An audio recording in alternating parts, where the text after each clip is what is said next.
Hello everyone, आपका स्वागत है तूफान 3.0 बैच में। अध्याय चल रहा है जैव प्रक्रम। मैं हूं रमेश। इस पूरे पाठ को हमने छोटे छोटे विषय में विभाजित कर रखा है। ये छोटे छोटे विषय में हमने ये 3 कवर कर लिए थे। आज हम इंसानों के बारे में पोषण की पूरी कहानी, पूरा सारांश समझेंगे, जो बोर्ड एग्जाम पॉइंट से बहुत इंपॉर्टेंट है।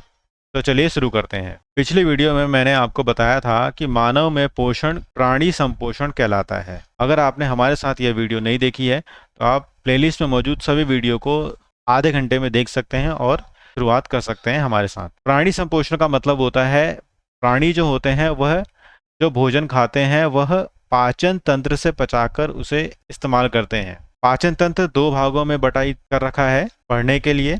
पहला आहार नली, दूसरा पाचन ग्रंथियां। आहार नली में 5 मुख्य चीजें होती हैं: मुख, ग्रास नली, अमाशय, छोटी आंत और बड़ी आंत। मुख ये रहा, ये ग्रास नली है, ये अमाशय, ये छोटी आंत और ये बड़ी आंत। इसके अलावा पाचन ग्रंथियां होती हैं। लार ग्रंथि यहाँ पर मौजूद होती है। इसके अलावा यकृत और अमाशय। तो 3 ग्रंथियां हैं और 5 आहार नली के अंग हैं जिसके सहारे फूड जाता है और इनके सहारे फूड पचता है। चलिए एक एक करके जानते हैं कि इनके अंदर होता क्या है। सबसे पहले मुख। मुख में दांतों के द्वारा खाना चबाया जाता है, उसको पीसा जाता है, जबकि जीभ के द्वारा खाने को अच्छे से थूक के साथ मिलाया जाता है या चखा जाता है। लार ग्रंथियों में अमाइलेज के वजह से स्टार्च को शर्करा में बदल दिया जाता है।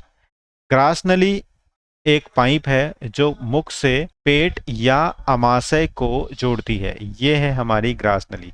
इस ग्रास नली में एक विधि होती है जिसे हम कहते हैं क्रमाकुंचन। यह क्रमाकुंचन भोजन के संकुचन और शिथिलन के द्वारा, पहले संकुचन होता है फिर नीचे शिथिलन होता है, संकुचन शिथिलन के द्वारा ऊपर से नीचे की तरफ लेकर आता है। अगला हिस्सा है अमाशय, जिसे हम पेट भी कहते हैं।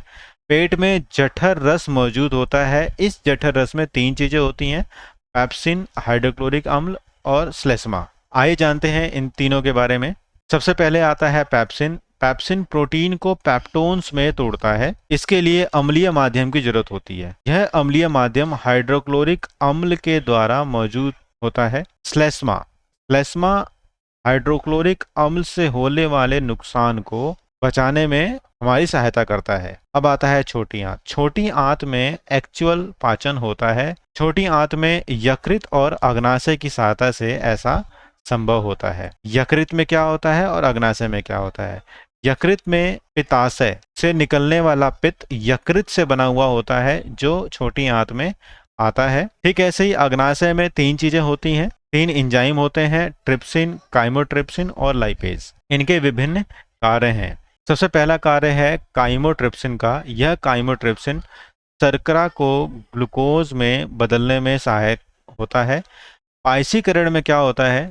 बड़ी वसा गोलिकाएं छोटी वसा गोलिकाओं में बदल जाती हैं, जबकि लाइपेज फैटी एसिड और ग्लिसरॉल में बदल देता है छोटी वसा गोलिकाओं को। ट्रिप्सिन का कार्य है कि वह पेप्टोन को अमाइनो एसिड में बदल दे।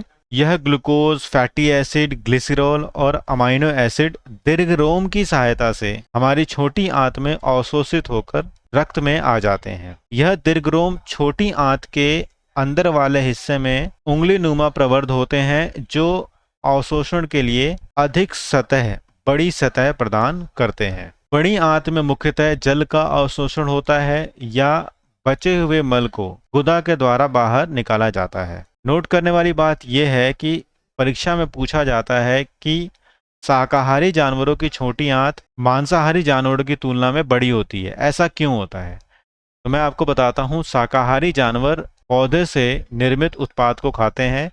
जब वह पौधे से निर्मित उत्पाद को खाते हैं तो उसमें सेलुलोज होता है। यह सेलुलोज अधिक समय लेता है पाचन के लिए।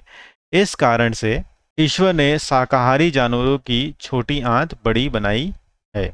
आज के इस वीडियो में हमने बहुत सारे महत्वपूर्ण प्रश्न को बहुत कम समय में हल किया है। हो सकता है कि आपको मेरी स्पीड कुछ ज़्यादा लगे तो आप वीडियो को दोबारा देख लीजिए, थोड़ा पॉज कर लीजिए।